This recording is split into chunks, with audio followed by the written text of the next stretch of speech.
i-show muna ang atin nyo sa ngayon. Ito ang magiging sangkap natin para sa aking lulutuin. Una, isa-set up na natin ang ating gagamitin para sa pagluto. Isang kutsara na muna natin ang baboy na ito at ito'y kusang magmamantika dahil ito'y magtutubig pa na napakarami. Takpan na muna natin. Mamaya balikan natin.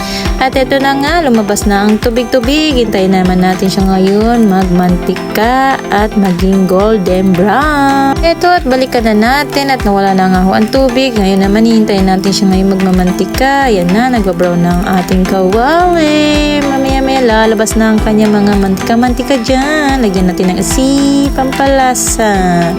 Lagyan natin konting mantika. At ipa-fry na natin siya.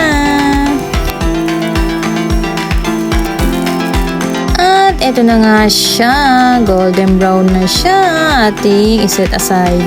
Ngayon naman ay magigisa tayo ng sibuyas, bawang at kamatis.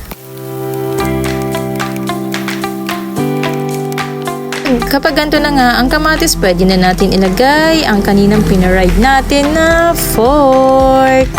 At ito na nga, tinitimplahan ko na siya ng mga seasoning. Hindi ko na na-video ang iba kasi may dumating na parcel. Nag-add na ako ng water. At halu-haluin na natin dahil nandito na ang kanyang pampalasa. Okay na, tapos na akong magluto. Okay na to. Ito naman ang food ng aking baby Steven.